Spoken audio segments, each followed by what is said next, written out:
पंच परमेश्वर। हम जब छोटे थे तब यह कहानी सुनी थी, तब से अभी तक याद है। तो आज मैं यह कहानी आपको भी सुना रहा हूं, और यह कहानी लिखी है मुंशी प्रेमचंद जी ने। तो शुरू करते हैं। पंच परमेश्वर।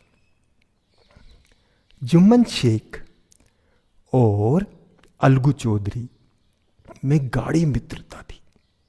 दोनों पक्के दोस्त थे।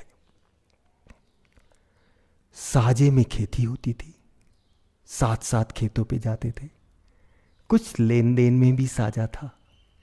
एक को दूसरे पर अटल विश्वास था। जुम्मन जब हज करने गए थे तब अपना घर अलगू को सौंप गए थे, और अलगू जब कभी बाहर जाते तो जुम्मन के भरोसे अपना घर छोड़ देते थे। इस मित्रता का जन्म उसी समय हुआ था जब दोनों बालक थे, और जुम्मन के पिता जुमराती उन्हें शिक्षा प्रदान करते थे। जुम्मन शेख की एक बूढ़ी खाला थी। उसके पास थोड़ी सी जायदाद थी, परंतु उनके निकट संबंधियों में कोई न था। जुम्मन ने लंबे चौड़े वायदे करके वह जायदाद अपने नाम लिखवा ली। जब तक दान पत्र की रजिस्ट्री नहीं हुई तब तक तो खाला की खूब खातिरदारी हुई। स्वादिष्ट पदार्थ खिलाए गए। रजिस्ट्री की मुहर लगते ही इस खातिरदारी पर भी मुहर लग गई। जुम्मन की पत्नी करीमन रोटियां देने से के साथ कड़वी बातें भी सुनाने लगी।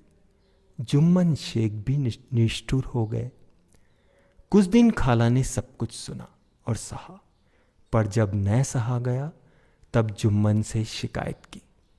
जुम्मन ने गृह स्वामिनी के प्रबंधन में दखल देना उचित न समझा। कुछ दिन तक और यूं ही रोध होकर काम चलता रहा। अंत में एक दिन खाला ने कहा, बेटा तुम्हारे साथ मेरा निबाह न होगा। तुम मुझे रुपए दे दिया करो, मैं अलग से पकाकर खा लूंगी। जुम्मन ने दृष्टता के साथ उत्तर दिया, रुपए क्या यहां फलते हैं? खाला बिगड़ गई।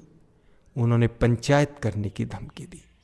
जुम्मन बोले, हाँ जरूर पंचायत कर लो, फैसला हो जाए।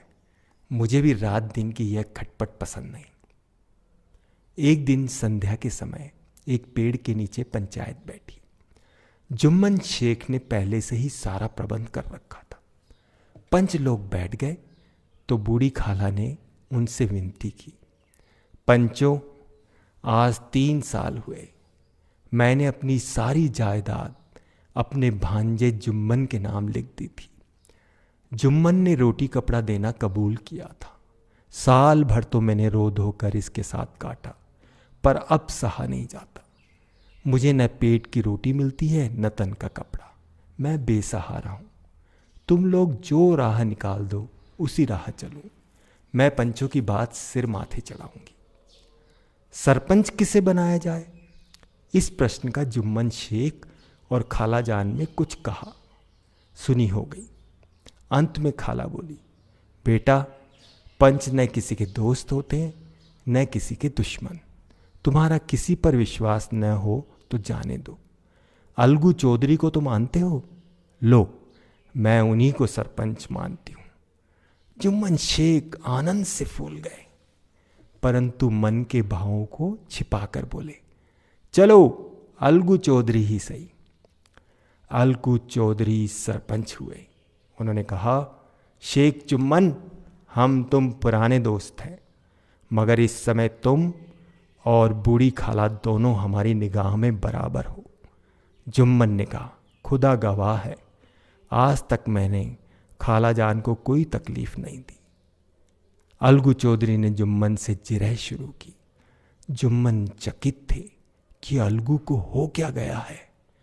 अभी तो यह मेरे साथ बैठे थे, अब इतने प्रश्न मुझसे क्यों पूछते हैं?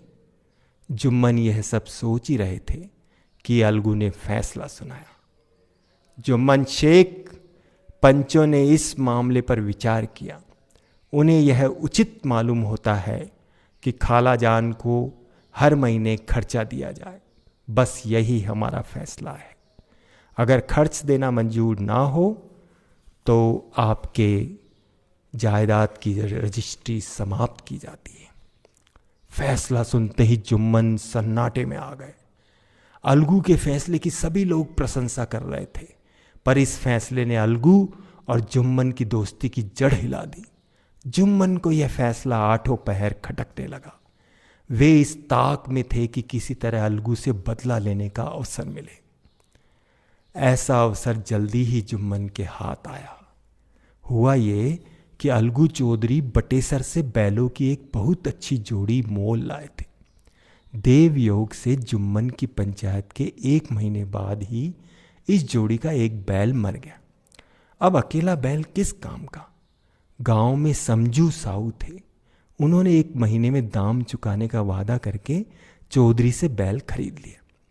समझू साहू ने नया बैल पाया तो लगे रगड़ने। न चारे की फिक्र न पानी की।